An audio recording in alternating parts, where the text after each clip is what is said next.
Hello guys, welcome to my channel Comfort Cooking. இன்னைக்கு நம்ம பார்க்க போறது சிம்பிளா பண்ணக்கூடிய வெஜிடபிள் குருமா எப்படி பண்ணலாம்னு பார்க்கலாமா? ஒரு மிக்ஸி ஜார்ல ஒரு கப் வந்து துருவன தேங்காய். அதுக்கு அப்புறமா ஒரு 2-3 டேபிள் ஸ்பூன் வந்து பொட்டுக்கடலை, உடைச்ச கடலை. அதுக்கு அப்புறமா ஒரு டீஸ்பூன் வந்து கசகசா. அதுக்கு அப்புறமா ஒரு 8 ல இருந்து 10 வந்து முந்திரி பருப்பு எல்லாத்தையும் போட்டுட்டு இந்த பேஸ்ட்டுக்கு தேவையான ஒரு அரை கிளாஸ் இல்லை 3/4 கிளாஸ் தண்ணி ஆட் பண்ணிக்கோங்க. ஆட் பண்ணி இந்த மாதிரி நல்ல ஃபைன் பேஸ்ட்டாக அரைச்சி எடுத்து மாற்றி வச்சுக்கோங்க. இப்போ நம்ம வந்து குருமா ரெடி பண்ணிடலாம்.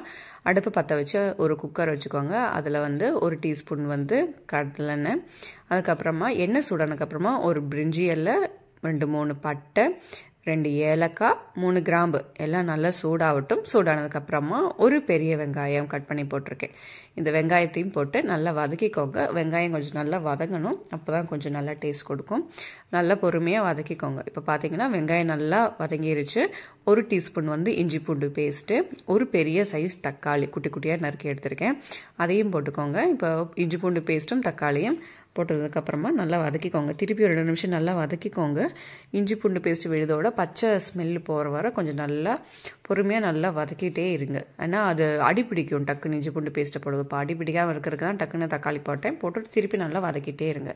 இப்போ பார்த்தீங்கன்னா ரெண்டுமே நல்லா வதங்கிருச்சு. வதங்கினதுக்கப்புறமா நான் நைட்டே வந்து ஒரு 8 மணி நேரம் வந்து பச்சை பட்டாணி ஊற வச்சுருந்தேன். அதுவும் போட்டு கொஞ்சம் பீன்ஸு, கேரட்டு, உருளைக்கிழங்கு, சோயா சங்க்ஸ் எல்லாமே ஆட் பண்ணி போட்டிருக்கேன். இது கூட நம்ம காலிஃப்ளவர் கூட ஆட் பண்ணிக்கலாம். உங்களுக்கு இது என்ன காய்கறி போடணும் விருப்பம் இருக்கும் ஆட் பண்ணிக்கோங்க. எங்கிட்ட இப்போ இதெல்லாம் இருக்கிறதுனால நான் ஆட் பண்ணியிருக்கேன். எல்லாத்தையும் போட்டு நல்லா கிளறி விட்டுக்கோங்க. இந்த இஞ்சி பூண்டு பேஸ்ட்டு, வெங்காயம், தக்காளி எல்லாமே எல்லா வெஜிடபிள்ஸ்லையும் படுற மாதிரி கொஞ்சம் 2 நிமிஷம் நல்லா மீடியம் ஃப்ளேம்லேயே வச்சு நல்லா கிளறி விட்டுக்கோங்க. கிளறி விட்டதுக்கப்புறமா நம்ம இப்போ பொடியெல்லாம் ஆட் பண்ணிடலாம்.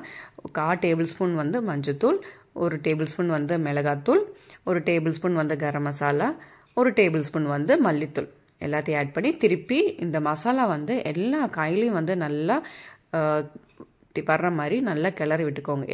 ஒவ்வொரு காயிலையும் எல்லாம் இந்த மசாலா வந்து எல்லாம் மிக்சடாக இருக்கணும். நல்லா கிளறி விட்டுக்கோங்க. பொறுமையாக பண்ணுங்க.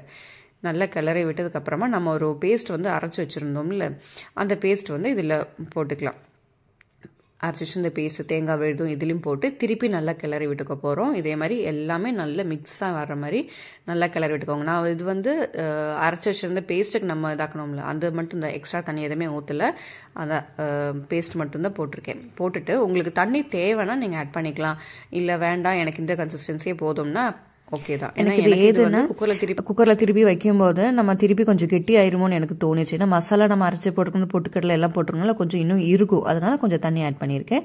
ஆட் பண்ணதுக்கு அப்புறமா இந்த குருமாக்கு தேவையான அளவுக்கு உப்பு, நான் எப்பவுமே சொல்லியிருக்கேன் கல்லுப்பு தான் ஆட் பண்ணுவேன். ஸோ அது மட்டும் உங்களுக்கு தேவையான அளவுக்கு பார்த்து ஆட் பண்ணிக்கோங்க. போட்டு திருப்பி நல்லா உப்பு எல்லா இடத்துலையும் படுற மாதிரி நல்லா கிளறி விட்டுக்கோங்க. கிளறி விட்டதுக்கு அப்புறமா ஒரு கொதி வரட்டும். ஒரு கொதி வந்ததுக்கு அப்புறமா குக்கர் மூடி ஒரு மீடியம் ஃப்ளேம்ல ஒரு 2 விசில் வச்சு இறக்கிக்கோங்க.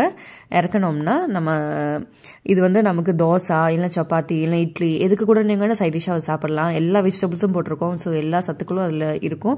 கண்டிப்பாக எல்லாரும் ட்ரை பண்ணி பாருங்கள். கிட்ஸுக்கெல்லாம் நல்லா கொடுங்க. சரிங்களா? இப்போ வந்து நம்ம விசில் டவுன் ஆயிடுச்சு. ஓப்பன் பண்ணி பார்க்கலாம். பார்த்தீங்கன்னா நம்ம வெஜிடபிள் குருமா சிம்பிளாக பண்ணக்கூடியது ஈஸியாக ரெடி ஆயிருச்சு. ஓகேவா? மேலே கொஞ்சம் மல்லியெல்லாம் மட்டும் தூவியாக இருக்கணும்னா veg kurma ready. Thank you for வாட்சிங்.